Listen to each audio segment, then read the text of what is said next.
자, 교재는 138페이지입니다. 예. 딱 보니까 수업이 1시 10분에 끝날 것 같군요. 예상이. 자, 138페이지인데, 요새 막 그 사회 분위기가 어수선하잖아요. 예, 그래서 그냥 저 술을 싫어하거든요. 그래도 요새는 그냥 술 마시고 싶더라고. 예, 그거 기분이 좀 그래. 하여간. 자, 지치와 암기해 보는 거예요, 지금. 이게 지정 취소 사유예요. 지정 취소. 지치와 쥐포 얘기해, 쥐포. 쥐치. 지치와 부어놓은 사이다차가, 이게 술이에요, 술. 사이다차가 1달러입니다. 그죠? 이제 저희 대학 다닐 때 보면 학교 앞에 생맥주집에 가면 생맥주 이렇게 한 컵씩 시켜놓고 그 다음에 이름이 생각이 안 나네. 그거 뜯어먹는 거 있잖아. 그게 뭐예요? 노가리. 노가리 하나 시켜놓고 그래서 생맥주 하나 그랬던 기억이 나는데 그것처럼 지치와 부은 사이다차가 1달러입니다. 1달러가 지금 한 1200원, 1300원 가죠? 그렇게 돼요. 그거요. 지치와 부어놓은 사이다차가 1불입니다. 요게 그 박스에 나와 있는 지정 취소할 수 있는 사유 5개예요. 요 지정 취소는 국장이 지정해줬다가 뺏어버리는 거예요. 그래서 지정 취소 사유에 들어가면 지정 취소 할 수도 있다. 이렇게 돼요. 할 수도 있다. 이렇게 돼요. 자, 부가 뭘까요? 부가. 거짓, 그 밖에 부정한 방법으로 지정받았다. 이렇게 나오죠? 서류 막 꾸미고 그런 거 있잖아요. 부정, 지정. 이렇게. 예. 부자입니다. 그 다음에 두 번째가 뭐예요? 운자로 딴 건 이것밖에 없어요. 운영 규정. 운영 규정을 갖다가 승인 받을 걸 승인 안 받았다. 이렇게. 운영 규정을 갖다가 지킬 걸 위반했습니다. 이렇게 되면 지정 취소 사유. 운자입니다. 운. 3번요. 정보 공개 관련 사항을 위반했다. 이렇게 돼 있죠. 3번. 예. 근데 이제 여기서는 3번과 관련해서 요걸 얘기합니다. 사이다차. 거래정보 사업자가 아까 한번 했었나요? 개공 이외의자의 정보를 공개해주거나 다르게 공개하거나 개업 공인회사들 간에 차별적으로 공개되도록 했습니다. 그러면 법 위반이요. 그랬을 때는 지정 취소 사유. 근데 이것은 정도가 심하다고 봐서 1년 이하의 징역이나 1천만 원 이하의 벌금으로 형사처벌까지 받습니다. 가운데 있는 게 제일 큰 위반행위요. 1학년 1반 이렇게. 그러니까 이 사이다차가 몇 도시라고요? 도수가 11도시라니까. 11도시? 11도시라고요. 사이다차 11도시 기억하시고. 그 다음에 일자는 뭐예요? 일자가? 지정을 받은 때부터 제일 마지막 5번에 있습니다. 정당한 사유 없이 지정받고서 1년 내 설치 운영 안 했습니다. 그러면 지정 취소할 수 있다. 그죠? 요거 5번이고. 불자가 뭐예요? 뭐가 불가능하죠? 계속적인 설치 운영이 불가능합니다. 왜 그렇게 되죠? 계속적으로 설치 운영이 불가능한 거 왜 그런 거예요? 왜 그런 거? 자, 개인인 거래정보 사업자가 돌아가셨거나 법인인 거래정보 사업자가 어떻게 됐다고요? 망해갖고 해산했거나. 아시겠죠? 아까 거래정보 사업자로 지정 신청할 수 있는 사람은 부가통신 사업자이기만 하면 개인 사업자든 법인 사업자든 된다고 그랬죠? 그 개인 사업자가 돌아가시면 뭐예요? 취소. 법인 사업자가 해산하면 취소. 그거거든요. 네, 요게 5가지 기억을 해두시고. 시험에서 자, 2가지를 물론 5가지 사유를 암기하고 한 지문 정도 비중이 있다고 보시면 돼요. 한 지문. 한 문제는 잘 안 나오고 한 지문인데 중요한 거 2가지. 할 수 있다. 요거 갖고 잘 물어봐요. 여기에 해당되면 국장이 지정 취소를 해야 된다 아니면 할 수 있다. 그 다음에 또 하나 취소할 때는 청문 절차를 거치고 취소하는 거예요. 청문 거치고 취소. 청문 거치고 취소. 취소니까. 그런데 여기 나와 있는 지정 취소의 5개 중에서 청문하기에는 적합치 않고 겁신하는 게 하나 있어요. 그죠. 요거죠, 요거. 이것만큼은 청문하게 적합치 않다. 왜 그래요? 귀신을 불러와야 되죠, 귀신을. 그러니까 이것만큼은 청문하게 알맞지 않다. 나머지 앞에 4개는 청문을 해야 되고. 2번 나온 거 2번. 요거 여러 번 나온 거고. 이렇게. 자, 우리 나눠드린 자료 중에서 5번을 풀어보십니다. 5번.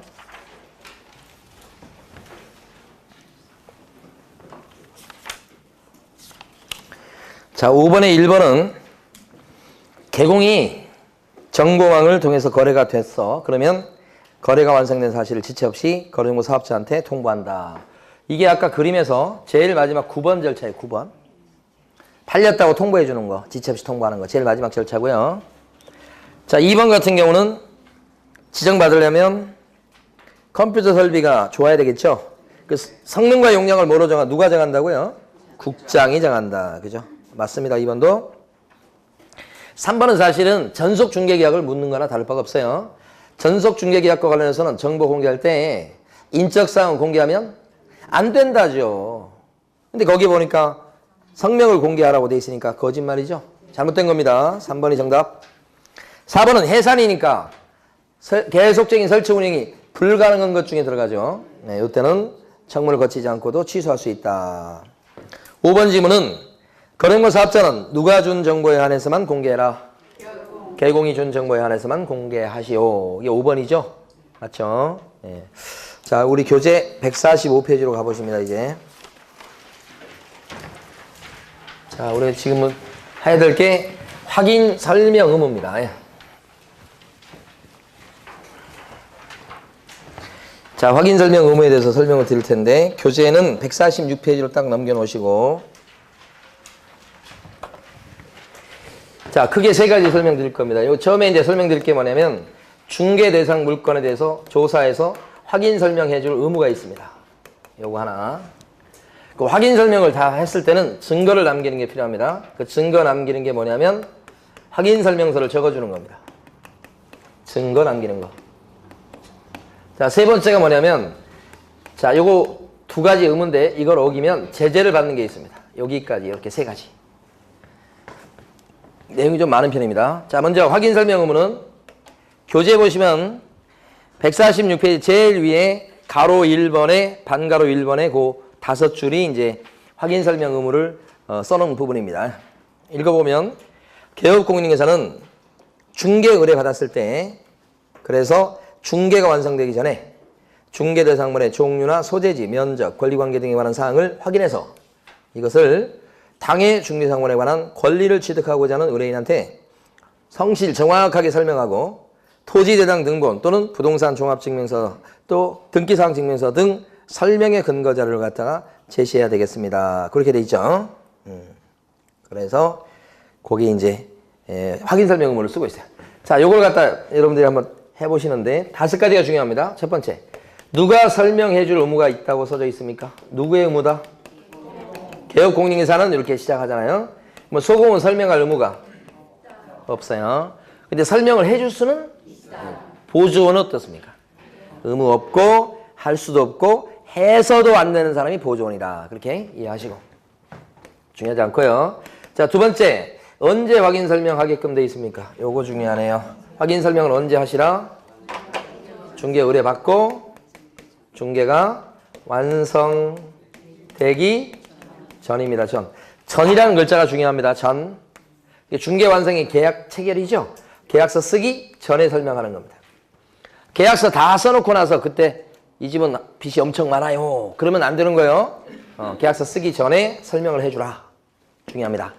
그러니까 이걸 갖다가 시험 문제 낼 때 거래 계약이 체결된 때 설명해야 된다. 다시요. 다시. 거래 계약이 요게 중개 완성이에요. 체결된 때 확인 설명해야 됩니다. 이렇게 얘기하면 X예요. X. 체결된 때가 아니고 뭐요? 체결되기 전. 중요한 겁니다. 지금. 첫 줄. 세 번째. 무엇을 확인 설명하느냐. 이것은 이제 9가지가 있어요. 그 9가지 확인 설명사항은 좀 이따 볼 겁니다. 그런데 이거 중요한 거고 역시. 자, 네 번째. 누구한테 설명하라고 돼 있나 법이? 누구한테 설명해 주쇼? 매수인 같은 사람, 임차인 같은 사람한테 설명해 주는 거죠. 그걸 뭐라고 불러요? 취득 의뢰인. 매도인한테는 확인 설명하는 거 아니죠. 매수인한테 하는 겁니다. 세입자한테 하는 겁니다. 이렇게 크게 중요한 건 아니고. 자, 다섯 번째, 요거 제일 중요한 게 5번이에요. 어떻게 설명하라고 돼 있습니까? 우리 방금 전에 읽어봤는데 어떻게 설명하라고요? 거짓말하면 돼요, 안 돼요? 뭐 성실이 중요한 게 아니에요. 사실은 정확하게 설명하시오. 이렇게 정확하게 설명하셔야 된다. 근데 설명할 때는 그냥 말로만 설명하면 안 되고 플러스 설명한 내용을 뒷받침할 수 있는 근거 자료를 뭐 해가면서 설명해라? 보여줘 가면서 설명하시오. 이렇게 된 거지. 자, 요 5번이 중요해요. 그때 제시한다고 그래야죠. 근거 자료를 갖다가 교부해야 되겠습니다. 교부해야 돼. 이렇게 얘기하면 XX 교부해야 된다가 아니고 뭐요? 제시할 뭐가 있다는 거예요? 제시해야 된다. 이렇게 되는 거예요. 요거 대비하셔야 돼. 제시에 동그라미 해주세요. 제시. 네. 또요. 여기서 얘기한 근거 자료는 뭐냐 그러면 여기는 등기부, 대장, 부동산 종합증명서, 지적도, 임야도, 토지이용 계획 확인서, 또 특히나 등기 권리증 이런 것도 들어갑니다. 우리 교재는 지금 안 써져 있지만 등기 권리증도 들어가고 대부분 들어갑니다. 대부분 근거 자료에. 등기 권리증을 보여주면서 이 사람이 진짜 주인 맞아요 라고 설명하라는 얘기입니다. 등기 권리증을 보여주면서 의미는 그런 거예요. 보여주면서 설명해야 돼. 그런데 중요한 건 어떠한 경우에도 그 밑에 써져 있습니다. 다섯째 줄에 확인 설명할 때 제시할 근거 서류가 될 수 없는 거 대표적인 거 두 가지를 꼭 기억하셔야 돼. 확인 설명할 때 제시할 근거 서류 될 수 없는 거 대표적인 거 확인 설명서는 근거 서류가 안 됩니다. 다섯째 줄에 나와 있죠? 제일 앞부분에. 또 한 가지가 그 옆에 보시면 보증 설정 증명 서류라고 돼 있죠? 보증 설정 증명 서류도 자, 이것도 근거 서류가 될 수 없습니다. 왜냐하면 보증 설정 증명 서류가 뭐냐면 공제 증서 같은 거 얘기합니다. 공제 증서는 물건에 대한 정보를 담고 있지 않습니다. 공제 증서에는 부동산 사장님이 1억짜리 공제에 가입했다. 어느 공제에 가입했다. 그런 게 나와 있는 겁니다. 1년짜리 가입했다. 2년짜리 그게 나와 있는 거지 물건에 대한 정보를 담고 있지 않아요. 그러니까 확인 설명은 물건에 대한 정보를 얘기해 주는 거잖아요. 그러니까 이것은 제시할 근거 서류 절대 될 수 없다. 그 옆에 나와 있는 뭐 자격증, 등록증은 코미디 같은 얘기입니다. 그런 건 당연히 안 되는 거고 이 두 가지 꼭 기억하시고 여기가 중요하다고 말씀드렸습니다. 여기가. 그런데 지금 우리가 공부하는 게 요거 9가지? 설명사항 9가지? 그게 밑에 있는 박스에 나와 있어요. 박스에 나와 있는데 자, 중요한 게 뭐냐면 오른쪽 페이지 가시면 8번, 7번하고 8번입니다. 오른쪽에 7번, 8번 두 개 있죠? 별표 하십니다. 그거 암기하셔야 됩니다. 확인 설명사항 중에서 이거 암기하실 때 확수, 취조 이렇게 암기하자고요. 확인 설명해 줄 사항에서 중요한 거 이렇게 해서 취조 이렇게. 8번이 요겁니다. 수가 뭘 것 같아? 중개보수 및 실비의 금액과 산출, 내역 이렇게 돼. 산출, 내역. 복비 얘기입니다. 복비. 그러니까 이 얘기가 무슨 얘기냐면 소개할 때 손님한테 이거 계약이 되면 복비를 갖다가 0.4% 주셔야 돼요 라고 얘기하라는 얘기입니다. 언제? 계약서 쓰기 전에. 확인 설명사항에 얘가 들어간다는 것 자체가 중요합니다. 8번. 그 다음에 9번. 세금을 얘기해줘. 그런데 모든 세금이 아니에요. 보세요. 8번을 주로 출제합니다.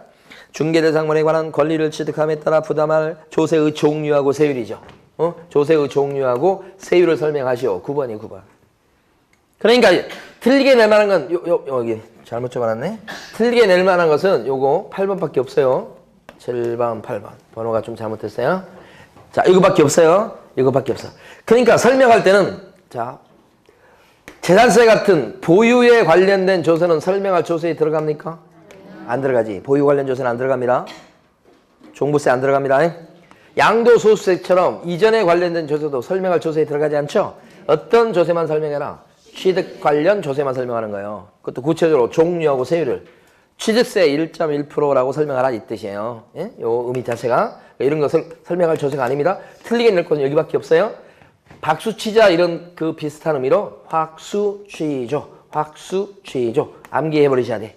너무너무 중요해요. 요 9가지지만 요 2가지가 중요합니다. 여기를 암기하실 거.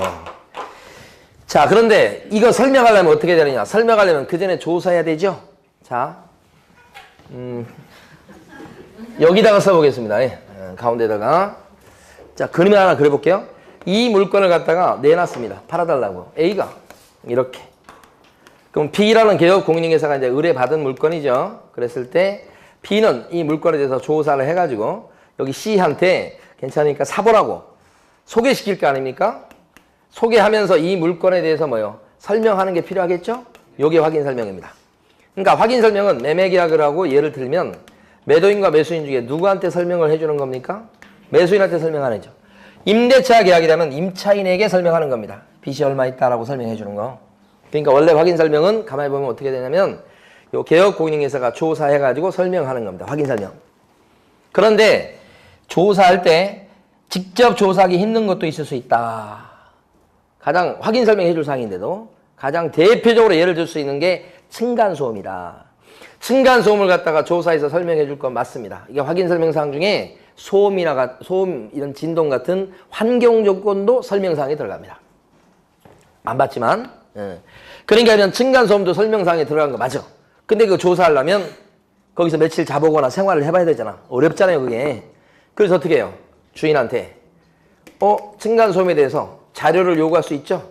그 말이 자료 요구다 이렇게 돼 있어서 그렇지. 그냥 물어보는 거, 이게. 물어보는 거. 우리가 이제 미국 같은 경우는 자기가 어떤 물건을 갖다 세를 넣거나 아니면 팔라고 내놓잖아요. 부동산 사무실에. 그러면 자기 물건에 대해서 우리는 언제 지었고요. 언제 빚이 얼마 있고요. 우리는 어떤 물건이고요. 언제 어디 보강공사 있고요. 전기 뭐 이런 거 언제 뭘 고쳤고요. 그걸 체크리스트를 다 적어서 내놔요. 그게 만약에 잘못 내놓으면 우리 개업공인중개사의 책임이 가벼워져요. 개업공인중개사는 그 리스트를 보고서 아 이렇구나 하면서 그걸 또 조사하게 돼 있는 거라. 우리가 그렇게 가려고 하는 거예요, 지금. 그런데 바로는 그렇게 못 가. 무슨 얘기냐면 우리가 보험 들 때는 보통 들 때 병력 같은 거 있으면 고지하게 돼 있잖아. 가입하는 사람이. 우리는 그렇게 돼 있잖아, 보험처럼. 우리도 이제 부동산도 그런 쪽으로 가려고 해. 미국은 그렇게 돼 있어요. 우리는 이제 바로 못 가니까 과도기적으로 어떻게 해요? 물어볼 수 있도록 하는 거야. 물어볼 수 있다. 뭐 안 물어보고 자기가 직접 조사해. 뭐 그거 말리진 않는데 물어볼 수 있도록 했다. 그러면 상대방이 거기에 대해서 뭐예요? 답을 해줄 수도 있고 안 할 수도 있죠. 답을 해주면 또 조사하는 거예요. 그걸 가지고. 층간소음이 없냐고 물어보니까 이 사람이 뭐예요? 단호하게 없다고 그래. 아, 그럼 어떻게 해? 없는 것 같죠? 그럼 살살 조사하고 그래서 설명해 주는 거야. 그런데 층간소음 없냐고 물어봤더니 없다고 얘기하는데 눈빛이 떨려. 그러면 조사를 좀 세게 해야지. 그렇잖아요? 체크리스트 받는 거하고 비슷하게 역할을 한다고. 그래가지고 설명해 주는 거야. 그러니까 자료 조사에 대해서 이 상태에 대한 자료 요구에 대해서 응할 수도 있고 응하지 않을 수도 있는데 어쨌든 간에 조사하는 것은 바뀌지 않아요. 그리고 설명해야 된다고. 그러니까 순서를 보면 우리가 제일 먼저겠죠. 두 번째는 뭐냐면 여기서 이 사람 입장에서는 자료 요구를 해봐. 근데 상대방이 그 자료를 줄 수도 있어. 안 줄 수도 있지만. 그럼 자료를 주면 그것 갖고 또 뭐 해요? 조사. 그래서 뭐 한다고 마지막은? 설명이죠. 이게 상태에 관한 자료 요구야. 근데 만약에 이런 자료 요구를 갖다가 누구한테 할 수 있냐 그러면 매수인한테 자료 요구할 게 있을까? 매수인한테. 뭘 물어볼 거야, 매수인한테? 물건에 대해서 물어볼 게 없잖아, 이 사람은. 물건 주인이 아니니까. 그러니까 자료 요구는 누구한테 해야 돼? 이 사람한테 해야 돼. 이 사람한테 할 게 아니지. 그리고 만약에 불응할 수가 있어. 그러면 그때는 어떻게 돼? 불응했으니까 조사 안 해도 됩니까? 아니요. 불응해도 조사하고 설명하는 건 변함이 없다고 말씀드렸어요. 다만 불응했으니까 협조를 못 받았기 때문에 혹시 잘못되면 이 사람의 책임이 가벼워져야 되니까 우리 법에서는 불응하면 그 사실을 갖다가 요 매수 또는 임차 의뢰인한테 설명하라고 돼 있어. 말이 설명이지 사실 이 사람한테 일르는 거야. 달라고 했는데 안 주더라 라고 일르고 그 다음에 확인 설명서에다 다 기록을 딱 해두시라. 그러면 책임이 가벼워질 수 있다고 보는 거예요. 시험에 여러분 남아 이거요. 요게 상태에 관한 자료요고요. 자, 교재를 정리해보면 147페이지 보시게 되면 아랫부분에 상태 자료 요구 및 불응시 의무 이렇게 돼 있죠. 첫 줄부터 두째 줄까지 밑줄 그어보면 개업공인중개사는 확인 설명 위에서 필요한 경우에는 중개 대상물에 매도 또는 임대 의뢰인 등에게 여기가 중요해요. 누구에게 요구할 수 있다? 매도인한테 또는 임대인한테. 이걸 반대로 매수인, 임차인 그러면 틀려버려요. 주의하셔야 됩니다. 요구할 수 있다. 자, 그랬을 때 다음 페이지 가시면 반가로 2번요. 불응한 경우라고 되어 있죠. 불응한 경우 거기 보면 개업공인중개사는 매도 의뢰인, 임대 의뢰인 등이 중개상물의 상태에 관한 자료 요구에 불응했을 때는 그 사실을 매수 또는 임차 의뢰인에게 설명하고, 이 설명한다고 말은 돼 있지만 사실은 잃는다고 생각하시라고 했어요. 자료 달라고 해도 안 주네요. 이런 식으로 하고, 확인 설명서에다가 뭐요? 기록되라. 불응했을 때는 두 가지 합니다. 매수인한테 이르고요. 설명하고. 또 한 가지는 확인 설명서에 기재합니다. 둘 다 하지요. 자, 다시 한번요. 자, 문제 출제하는 걸 갖다 여러분들이 익혀주셔야 돼. 선택사항이 있잖아요. A 또는 B로 돼 있으면, 그죠? 선택사항이 돼 있을 때는 무조건 A로 해야 돼 라고 출제하는 거예요. 아시겠죠? 근데 A 플러스 B로 돼 있으면 A도 하고 B도 하고 이렇게 돼 있으면 틀리게 낼 때 어떻게 낼 것 같아요? A는 해야 되는데 B는 할 필요 없어. 이렇게 한 거야. 조문이 어떻게 돼 있으면 A도 하고 B도 해 이렇게 돼 있으면 출제를 어떻게 한다고? A는 하는데 B는 할 필요 없다 출제하는 거라. 이게 출제하는 기본적 방법이에요. 그러니까 어떻게 나올지도 알겠어요. 응? 그래서 이거 그렇게 딱 이해해 주시면 기출문제도 여러분들 이해할 수 있을 거예요. 자, 그 다음에 여기까지 끝났어 이제. 그럼 두 번째 해야 될 게 뭐예요? 이제? 증거 남겨야 되겠죠? 증거 남깁니다. 증거 남기는 게 뭐예요? 확인 설명서를 적어주는 거죠. 확인 설명서를 적어주는 거다. 먼저 작성요, 작성. 그죠? 자, 확인 설명서 작성과 관련해서는 네모 3번요. 148페이지 네모 3번에 가로 1번에 세 줄을 읽어볼게요. 자, 개업공인회사는 중개가 완성되어서 거래계약서를 작성한 때는 확인 설명사항을 대통령령이 정하는 바에 따라 서면으로 작성해서 서면입니다. 당사자한테 교부하고 3년 기간 동안 그 사본을 보존해야 된다. 이렇게 돼 있어요. 근데 거기 셋째 줄에 보면 사본을 보존한다고 돼 있죠? 작성, 그 다음에 교부, 그 다음에 보존인데, 자, 그 보존 기간이 몇 년이라고 나옵니까? 3년을 기억하시는데, 자, 거기가 요번에 좀 바뀐 부분이 있어요. 자, 거기 3년간 보존한다. 요 3년 기억하시는데, 그 앞쪽에 지금 사본만 나와 있죠? 원래 법은 사본을 보존한다고 돼 있었어요. 그런데 법이 어떻게 개정되냐면, 원본을 보존해도 괜찮습니다. 원본을 더 밑에 적어주시고, 그럼 이게 무슨 얘기냐면, 지금 현재는 원본, 사본 개념이 약해요. 그래서 사본을 보존해도 오케이. 원본을 보존해도 오케이. 또 하나 더 적어 놓으세요. 전자문서를 보존해도 오케이입니다. 전자계약을 체결하면 확인설명서를 전자문서로 보관하게 돼요. 저장이 돼요. 그래서 그때는 전자문서를 보존하게 되는데 그래도 됩니다. 어쨌든 사본이든 원본이든 또는 전자문서든 몇 년간 보존하시라? 3년. 그죠? 바뀐 부분이 되기 때문에 출제가 유력합니다. 세 개를 다 보존한다는 뜻이 아닙니다. 선택해서 하나 보존하는 거 셋 중에 그런 거예요. 자, 그러면 여기서 다시 봐요. 확인설명서는 누가 작성할까요? 누가 작성해주게 돼 있습니까? 누구의 의무사항인가요? 그러면 개업공인회사가 작성해주게 돼 있다. 소공은요? 의무가 없죠. 근데 작성해줄 수는 있다. 어느 때 작성한가요? 언제? 중개가 완성된 때죠. 자, 구별하십니다. 확인설명서 작성은 언제 하냐면 완성된 때입니다. 확인설명은 언제 하는데? 다시 한번. 확인설명은 중개 완성되기 전. 확인설명서 작성은 완성된 때. 여기를 틀리게 내진 않습니다. 여기를 틀리지 않고 저쪽을 틀리게 냅니다. 그럼 저쪽 틀리게 낼 때 완성되기 전인데 어떻게 받고 계세요? 벌써 써놨죠? 계약 체결된 때 그러면 틀리는 거예요. 저쪽은. 여기는 계약 체결된 때 그럼 맞고. 자, 그 다음에 세 번째. 어떻게 작성합니까? 증거 남기는 거라고 그랬잖아요. 어떻게 작성할 것 같아요? 서면으로 작성한다고 거기 돼 있죠? 그 서면에 대해서는 법정 서식이 있을까요? 없을까요? 있습니다. 그죠? 5개나 있습니다. 밑에 파란 박스. 확인설명서 1번, 2번, 3번, 4번 5개나 있어요. 꼭 법정 서식을 써야 되겠습니다. 그런 뜻이죠? 가로 3번 밑에 박스 있잖아요.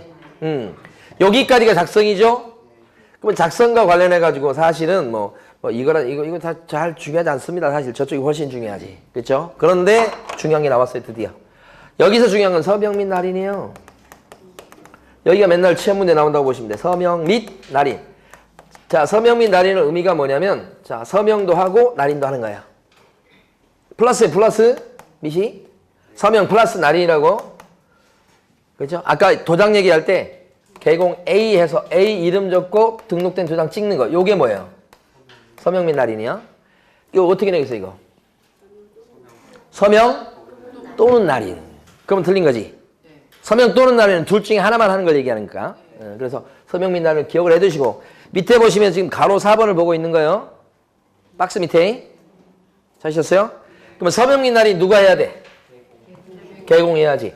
개업 공인중개사가 법인이라면 누가 서명민 날인해야 될까? 법인일 적에는 대표자. 분사무소일 때는 누구 또? 책임자. 오른쪽까지 쭉 나와 있잖아. 오른쪽 페이지까지. 분사무소일 때는 누구 거? 책임자. 그런데 여기 소속 공인중개사는 작성 의무가 없지만 작성을 해줄 수는 있다고 그랬어요. 소공이 작성했을 때는 서명민 날인을 누가 해야 되죠? 누가 해야 돼? 누가? 소속 공인중개사가 개업 공인중개사랑 함께 한다고 나와 있죠. 함께. 그러니까 문제에서 소공이 단독으로 이렇게 작성을 해줄 수 있는데 작성했을 때는 소속 공인중개사만 서명민 날인한다. 그러면 X. 소공이 작성했을 때도 개업 공인중개사만 서명민 날인한다. 그러면 또 X. 그거란 말. 함께 해야 된다고. 함께. 그걸 쓰고 있는 거라 지금. 자, 그러면 보조원은 어때? 보조원. 보조는 작성할 의무도 없고 작성할 수도 없고 작성해서도 안 되죠? 그런데 개공하고 소공이 도장을 딱 찍고 있으니까 확인설명서에다가 중개보조원도 부러워 죽겠어. 보조원도 그러니까 도장 큰 거 들고 와서 자기도 찍겠대. 보조원이 찍겠다고 그러는 거야 지금. 그러면 이거 찍게 내버려둬도 괜찮겠어요? 아니요. 못 찍게 해야 돼? 네. 찍겠다는데. 내버려 두셔야 돼. 그죠? 보조원 같은 경우는 날인할 의무는 없어. 그러나 날인 자체를 금지하는 건 아니야. 그럼 찍는다고 그러면 칸을 하나 그려줘, 만들어줘. 찍기. 그럼 찍는 게 의미가 뭐야? 책임지겠다는 거야. 개공과 소공이 책임지겠다고 둘 다 도장을 찍어놨는데 보조원도 같이 책임지겠다고 막 우기면 그냥 책임지게 만들어주세요. 요게 시험에 나온 거예요. 보조원은 날인을 하는 것이 금지된다. X. 이게 된 거예요. 그러니까 이 기출문제를 낸 사람의 그 상상력을 제가 도저히 못 따라가겠어요. 자, 우리 교재 어딘가에 있을 거예요, 그 말이. 자, 어쨌든, 그리고. 그 다음에, 가로 5번에 보면 보조원 나왔죠. 교부 나왔죠? 요 교부는 확인설명서 줄 때는 매도인한테 줘요? 아니면 매수인한테만 줘요? 아니면 매도인, 매수인 양쪽이 다 줘요? 쌍방이에요, 쌍방. 확인설명은 누구한테 하죠? 아까? 확인설명은 요 매수인한테만 하는 겁니다, 설명은. 근데 확인설명서 줄 때는 매도인도 줘야 돼. 양쪽이 다 준다고요? 그리고 보조는 요렇게. 응? 몇 년간 보조? 3년. 근데 뭐가 있냐면 전자계약을 나중에 배우실 거야. 우리 이번 시험범위 처음으로 들어왔는데 전자계약을 체결한다 그랬을 때 전자문서로 확인설명서를 작성하게 돼요. 그러니까 계약서만 쓰는 게 아니라 확인설명서를 같이 작성하게 프로그램이 돼 있어. 그러면 전자문서로 확인설명서 작성하고 전자계약서를 쓰게 되면 나중에 전부 다 끝나게 되면 자동 저장이 돼요. 그러니까 그때는 따로 뭐요? 별도로 이것만 3년 별도로 보존할 필요가 없어요. 그래서 뭐가 있냐면 지금 보시면 우리 해봅시다. 자, 149페이지 가로 5번을 지금 보려고 합니다. 거기 보면 4번을 3년간 보존해야 된다고 나와 있죠? 그 4번 위에다가 뭐라고 쓰셔야 된다고? 아까? 원본, 그 다음에 전자문서. 자, 근데요, 자, 이번에 바뀐 거요. 공인 전자문서 센터라고 있어요. 공인 전자문서 센터에 보관하는 경우는 제외된다. 이게 무슨 말이에요? 더 이상 보관할 필요가 없다. 왜 그러냐면 공인전자문서센터, 즉 전자계약을 체결하게 되면 자동 보관이 되면서 그걸로 끝이에요. 그냥 따로 보존할 필요가 없는 거예요. 그러니까 전자계약을 하면 이런 장점이 있다 이런 얘기하는 거예요. 따로 보관할 필요가 없다 이 말이에요.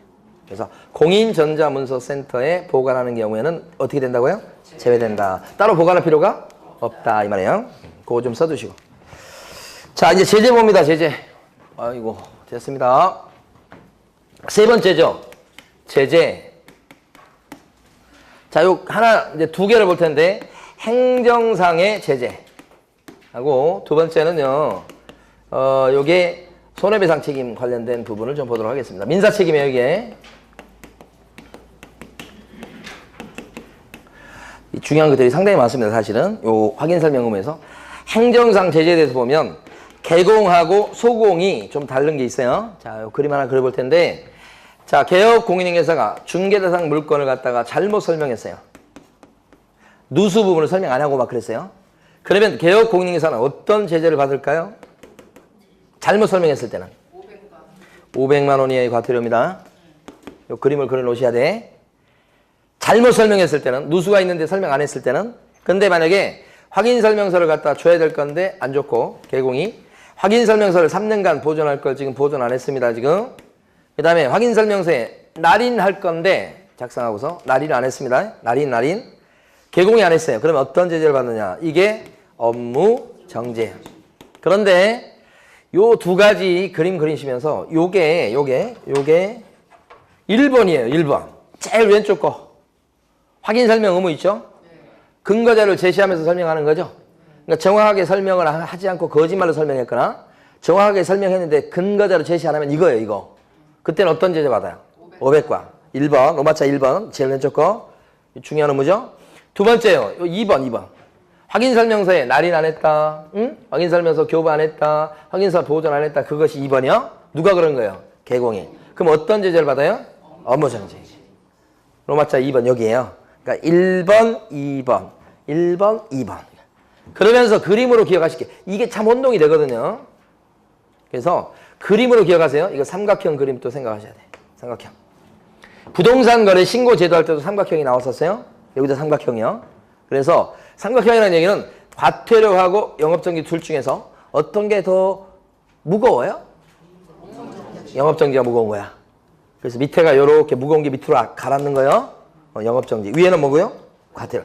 이게 옛날에는 영업정지에서 똑같이 그러면 고민을 하나도 안 해. 근데 영업정지에서 뭐로 낮춰진 거예요? 500건으로 낮춰진 거지. 그러니까 요 두 개를 혼동하시면 안 되고 중요한 거지.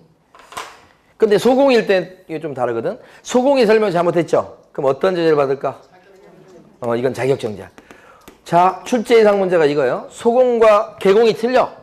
소공이 누수 부분을 설명 안 했어. 그럼 뭐예요? 500과야. 소공이 설명을 잘못해서 누수 없다고. 자격정지야. 어떤 게 무거워? 소공이 무거운 거야. 좀 이상해. 아시겠어요? 좀 이상해. 어쩔 수 없어. 그러니까 요거 자격정지, 요거 500과 그러면 안 돼. 요걸 잘 구별하시라고. 예상 문제 나온 적은 없어 아직. 딱 보이는 거 이거 500과로 나올 거 500과. 개공, 소공 글자 비슷해. 개업 공인중개사, 소속 공인중개사 비슷하다고 주의하셔야 돼. 그 다음에 요건요. 소공은 확인설명서 교부할 의무 있을까? 교부. 줄 의무 없죠. 작성해 줄 수 있다고 그러죠. 근데 줘야 돼 그런 건 없잖아. 보존할 의무 있어 3년간? 없어요. 개공이 보존할 의무가 있는 거야. 개공. 날인할 의무 있을까? 소공? 있어요. 요건 있을 수 있어. 그것 때문에 지금까지 참고 온 거예요. 날인할 의무가 있냐 이 말이에요. 당해 중개인 했을 때 소공이 작성해 줄 수 있다며. 그러면 소공도 개공이랑 같이 날인해야 된다며. 그럼 날인 의무 있는 경우가 있지. 안 했어 근데 그 날인을. 그럼 뭐예요? 자격정지다. 이렇게 된다고. 근데 어떻게 보면 가만히 보면 소공이 줏대가 있지. 소공은 전부 다 뭐예요? 자격정지야 그냥 무조건. 응? 이 우기는 것도 굉장히 중요한 것 같아 보면은. 예? 뚝심 있게 그냥 몰라 무조건 하여간 자격정지야 막. 예? 여기는 요 중요하죠 요거. 자, 끝난 시간이 1시 15분으로 연장됐습니다. 이거 봐야 돼. 이거 봤는데 이건 뭐냐? 아니 이것은 설명을 잘못했다 그러면 설명을 잘못했을 때는 피해 입었을 때는 손해배상 책임 지는 게 안 지는 게 이거. 손해배상 책임을 지는 거잖아. 예를 들어서 누수 부분이 있는데도 전혀 얘기 안 하고 했단 말이요. 그럼 잘못 설명했지. 상대방한테 피해 준 게 있을 때는 물어주는 게 맞아. 그렇죠? 요거 이제 아실 거야 기본적으로. 잘못 설명했으니까 책임져야지. 손해 난 게 있으면 없으면 모르지만. 그런데 자, 두 가지 보셔야 돼. 두 가지가 다 판례요. 첫 번째는 이게 설명해 줄 의무가 있는 사항이 아니에요. 법에서 설명해 주라고 되어 있지 않는 사항이야. 응? 그런데 잘못 설명해서 책임질까 안 질까? 책임지는 거예요. 법에서 설명해 주라고 되어 있는 사항이 아닌 대표적인 것이 판례에 따르면 뭐냐면 실제 빚이에요. 실제 대출 빚 있죠? 이걸 설명해 주라고 되어 있진 않아요. 법에서 판례가 설명해 주라고 되어 있는 것은 등기부상에 나와 있는 채권 최고액만 설명해 주면 되는 거야. 이 집은 채권 최고액이 10억입니다. 끝이요. 거기까지 설명하는 거야. 실제 빚이 얼마인지는 개인정보야. 어떻게 그걸 캘 수 있겠어. 그걸 설명하라고 강요할 수가 없잖아. 개인정보인데. 그러니까 실제 빚은 설명사항이 아니야.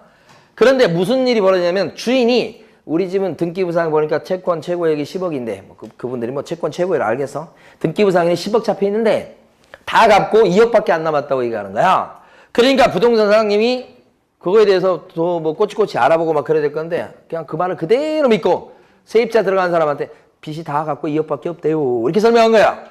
그게 들어갔지 세입자가. 들어가고 나서 좀 있으니까 6개월 만에 경매 넘어간 거야. 빚이 10억이 다 돼. 보증금을 갖다가 절반 이상 날렸어. 그러면 누구 책임이야? 개공 책임이지. 실제 빚은 설명할 의무는 없지만은 잘못 설명했잖아. 책임 져야지. 안 줘도 괜찮아요? 줘야 되잖아. 그거지. 이거 팔래요. 우리 교재에 있을랑가 모르겠네. 두 번째. 복비를 안 받고 한 거야. 공짜로. 근데 설명 안 했네. 나중에 따져가지고 왜 이거 뭐 얘기 안 해줬냐고 막 하니까 보수 안 받았으니까 나는 물어줄 책임이 없다고 막 따지는 거야. 이 사장님이. 이게 말이 돼요, 안 돼요? 보수 안 받았다고 해도 설명을 잘못한 게 있을 때는 책임져야지. 여기 딱 꺼내서 보는 거예요. 아유, 앞에는 소용없어. 잘못 설명했지. 무조건 책임지는 거예요. 복비 안 받아도 책임. 설명상이 아니라도 책임. 응? 그러니까 우리 교재에 요 내용이 나와 있는데 밑에 보시면 어디 있냐면 네모 4번에 가로 1번은 제가 지금 칠판에 설명드린 거예요. 박스로 그림 그려놓으세요. 가로 1번과 관련해서. 가로 1번 중요합니다. 그 다음에 가로 1번 중에서 지금 반가로 1번, 반가로 2번은 지금 그림 그려놓은 거고 반가로 3번에 가시면 손해배상 책임이라고 나와 있지요. 예, 그래서 자 둘째 줄을 보십니다. 개업공인중개사가 무상의 중개행위로 거래 당사자에게 세산상 손해를 발생하게 한 경우 공짜로 한 거예요. 공짜로. 보수 안 받고 무상으로. 개업공인중개사의 손해배상 의무가 당연히 소멸되는 것은 아니다. 그죠? 그 다음에 또 하나 더 있네. 있네요. 있어. 나아가 개업공인중개사가 법상 확인설명사항이 아니더라 하더라도 아까 실제 빚요. 응? 확인설명사항이 아니더라도 확인설명을 정확히 하지 아니해서 거래 당사자에게 재산상 손해를 발생하게 했을 때는 그때도 뭐요? 손해배상 책임을 집니다. 맞죠? 됐습니다. 이제 나눠드린 자료 중에서 6번 문제 풀어보십니다. 6번.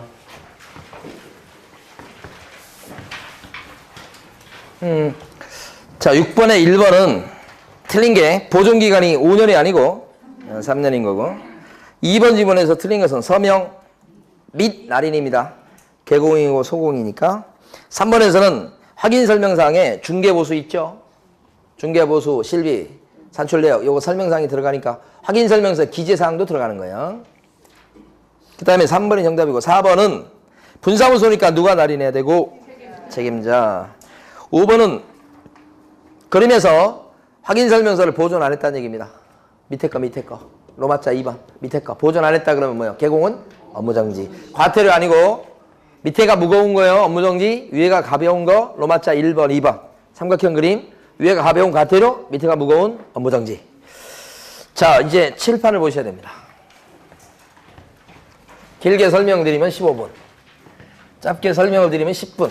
그 사이에서 수업이 끝날 텐데 시간은 그거밖에 안 되지만 여기 시험 문제에서는 한 문제 비중이 있는 거예요.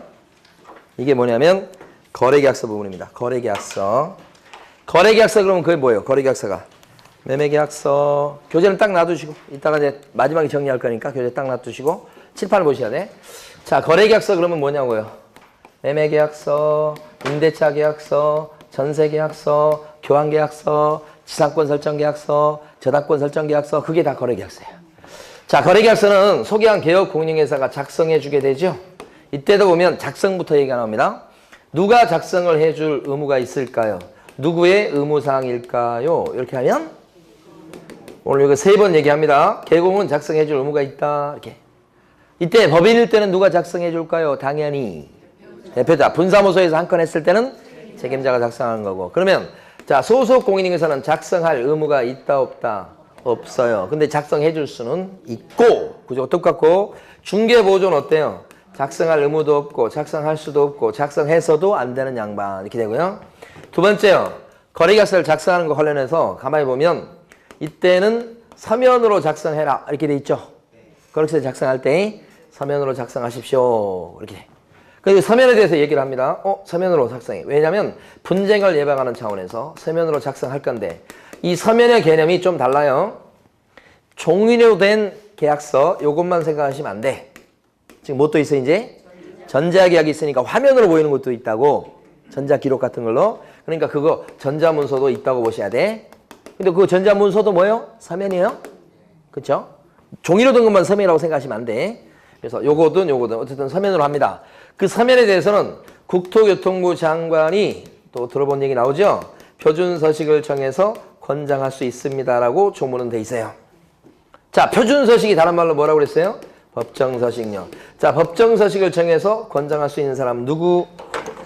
국장을 지금 요걸 물어볼 수 있어요. 등록관청이 표준서식을 정해서 권장할 수 있다고 하면 틀립니다. 권장할 수 있는 사람 국장이에요. 등록관청 바꾸면 틀리고. 자, 그러면 여기서 이러한 표준서식, 법정서식은 같은 말인데 진짜로 이걸 국장이 만들어 놨을까요? 법정서식, 거래계약서에 대해서 법정서식을 진짜로 만들어 놨을까요? 아니요. 이것만 없어요, 이것만. 그래서 중요한 거예요. 일반 중개계약서, 전속 중개계약서 다 법정서식이 있어요. 확인설명서, 인장등록신고서, 개설등록신청서 다 법정서식이 있어요. 다 있어요. 거래계약서 빼고요. 그래서 중요한 거예요.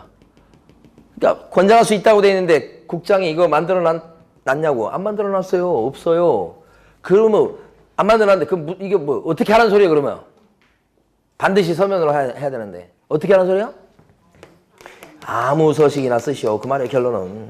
아무 서식이나 써. 귀찮게 하지 말고. 이게 결론이에요, 결론은. 응? 이건 법조문 얘기고. 예. 자, 근데 이거하고 비교 안 될 정도로 중요한 게 이제 그 다음 거예요. 이런 형식은 서면이기만 하면 돼. 그죠? 아무거나 갖다 쓰고. 근데 내용을 규제한다고 이게 얼마나 중요해. 그러니까 이쪽하고는 비교 안 될 정도로 중요한 게 이 내용 규제예요. 첫 번째가 뭐냐 그러면 이게 쓰는 이유가 분쟁 예방이거든, 목적이. 그러니까 분쟁거리 될 만한 것은 반드시 빼먹지 말고 거래계약서에다 집어넣어놔야지. 이걸 뭐라고 그래요? 필요적 기세상이라고 그러는데 이게 총 9가지인데 요거 암기하셔야 돼. 매년 시험에 나옵니다.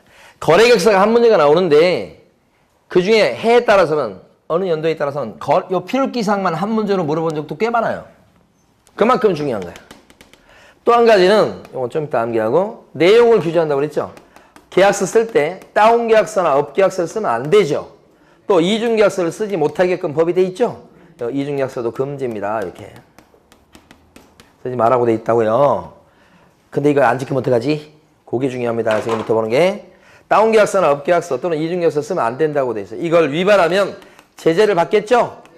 이걸 갖다가 작성 의무가 있는 개공이 다운계약서를 썼어. 그럼 어떤 제재를 받을까요? 개업 공인인증서에 등록이 날아가 버릴 수 있다. 응? 임등치사유가 돼요. 소공은 작성 의무가 없는데 작성해 줄 수는 있다. 작성할 때 다운계약서 쓰면 안 되는데 썼어. 그럼 어떤 제재를 받는다고요? 자격 취소가 아니고 자격 정지다. 이렇게 다운계약서나 업계약서 썼을 때 이런 제재를 받습니다만 이것 때문에 다운계약서 쓴 것 때문에 징역을 살리거나 벌금을 물리거나 과태료를 물리거나 그런 건 없지요. 이 정도까지는 아니고 뭐예요? 개공일 때는 임등치, 절등치 아니고 임등치. 소공일 때는 뭐예요? 자격 정지. 취소 아니고 정지고. 철저히 해두셔야 돼. 무조건 시험에 나오는 거예요. 자, 이것도 무조건 나옵니다. 한 문제가 나올지 지문에서 한 지문, 두 지문, 세 지문이 나올지 모르겠어요. 무조건 나오는 거죠. 그래서 이 필요기사항은요, 암기를 하실 때, 자, 계약서를 쓰고, 그 다음에 권인표, 사람 이름입니다. 조교는 계약일에 인도금을 받았다. 자, 공부하시면서 보면 반드시 나온다고 이런 필요기사항. 옛날에 한 장짜리 나눠드린 것도 뭐죠? 암기사항 같은 거 나눠드린 거 있잖아요. 그럼 이제 그때는 뭐 벌칙이나 행정처분 하나 드렸잖아요. 그럼 그런 것들 있잖아. 암기하는 거를 여러분 같이 공부하신 분들하고 이렇게 퀴즈를 내보세요. 퀴즈를 내면서 맞추나 못 맞추나, 그죠? 좀 어려운 거 내가지고 좀 골탕도 먹여보고 이렇게 하면서 이렇게 하면 또 기억이 오래 남을 수 있거든요. 그래서 암기를 꼭 해보시기 바랍니다. 자, 계약서를 쓰고 권인표 사람 이름이에요. 조교는 대학 조교예요. 계약서 쓴 날 인도 금덩어리를 받았다. 8가지입니다. 여기에다 이제 기타 특약사항, 기타 약정사항에서 이렇게 해서 9가지가 되는 겁니다. 이렇게. 자, 권자가 뭘까요? 권리. 자, 우리 교재 152페이지 보세요. 152페이지에 파란 박스죠? 네, 그겁니다. 권자가 뭐라고요? 권리 이전의 내용. 권리 이전의 내용 중에 가장 대표적인 것이 융자금 처리예요. 융자금 처리. 융자금 뭔지 알죠? 대출금을 갖다 어떻게 처리한다? 사는 사람이 승계하는 조건으로 사는 수도 있고 아니면 갚는 조건으로, 상환 조건으로 매수하는 경우도 있고 그렇겠죠? 이거 갚을 건지 아니면 승계할 건지 의사결정해야 되겠죠? 분쟁 안 생기게. 이게 권리 이전 내용 중에 가장 대표적인 거예요.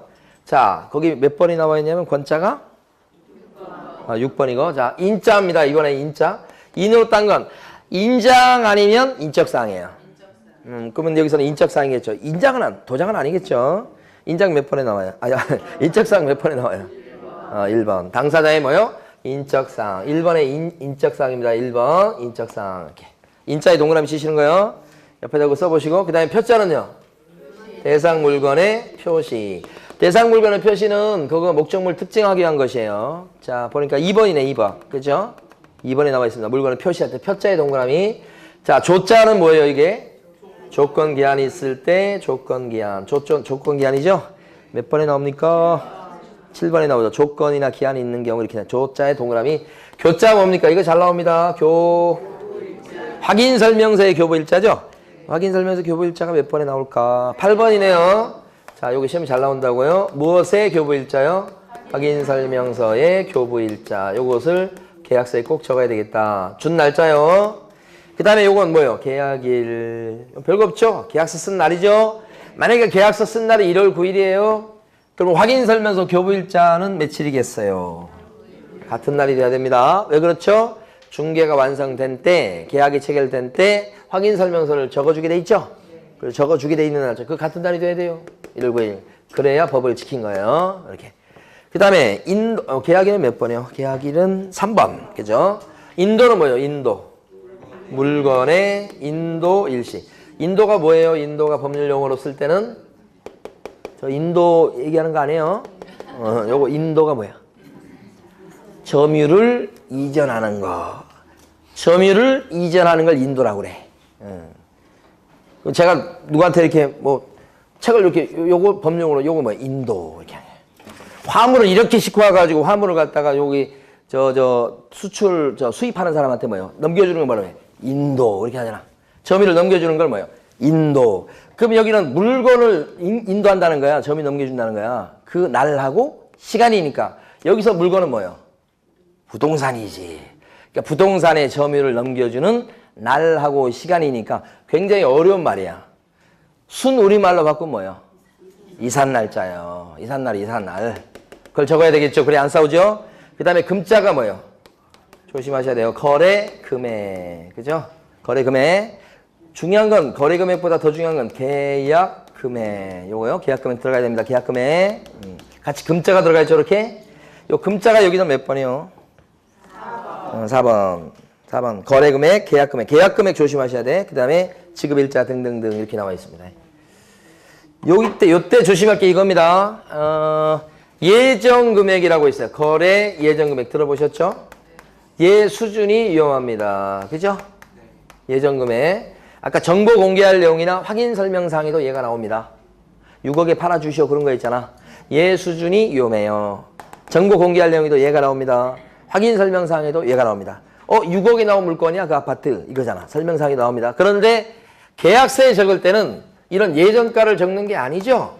6억에 나왔는데 가격을 깎아서 5억 8천에 도장 찍었어. 그러면 그게 뭐가 돼요? 거래금액. 그러니까 거래계약서에다가 예정금액을 적는다 그러면 틀리는 거지. 그죠? 그런 거래 금액을 적습니다. 합의된 금액을. 예단가 아니고. 자, 그 다음에 다 했나요? 요거 있죠, 요거. 기타 약정 내용. 몇 번입니까? 9번이죠?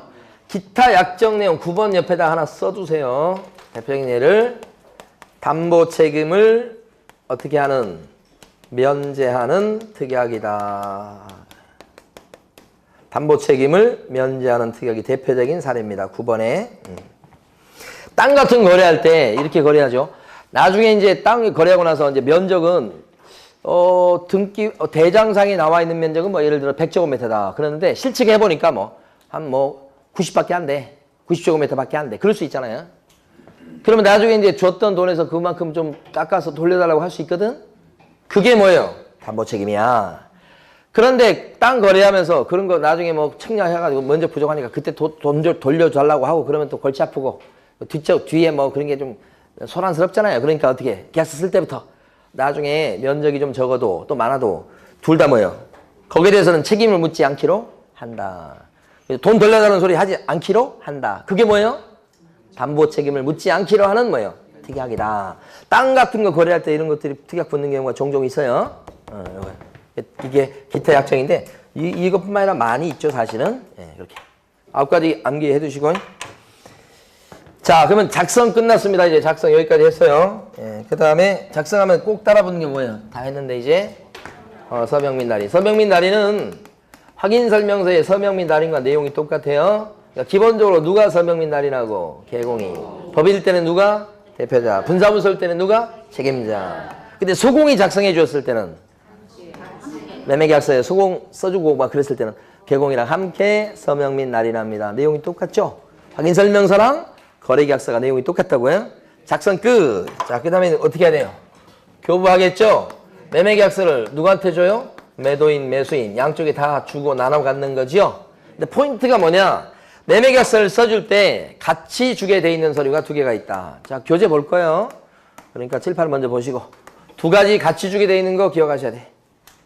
매매계약서 써줄 때 같이 주게 돼 있는 거 하나가 뭐예요? 확인설명서. 또 하나가 보증, 관계증서, 사본. 업소에 걸려있는 공제증서를 복사를 많이 해두시라고 그랬어요. 1년치 것을. 그래서 계약서 쓸 때마다 하나씩 껴서 줘라. 중개 완성됐을 때 이것도 써서 주고. 그죠? 자, 그 다음 마지막이 보존이네요. 보존. 보존은 거래계약서의 보존기간은 몇 년? 5년입니다. 아까 확인설명서는 몇 년이었죠? 3년이고 요건 거래계약서는 5년. 이때 보존할 것은 사본을 보존해도 오케이. 또 뭐요?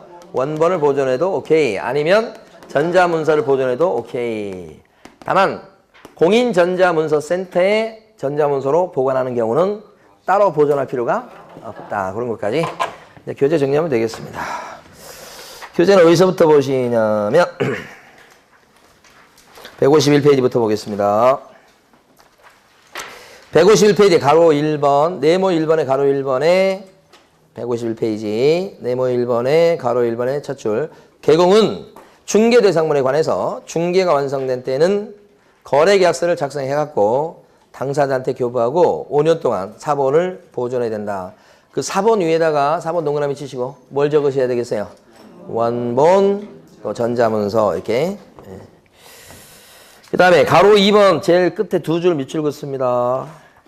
자, 개업공인중개사는 거래계약서를 작성한 때는 가로 2번입니다. 지금 거래 금액 등 거래 내용을 거짓으로 기재하거나 서로 다른 2개 이상의 계약서를 작성해 주어서는 안 된다. 제일 끝줄 2줄이죠.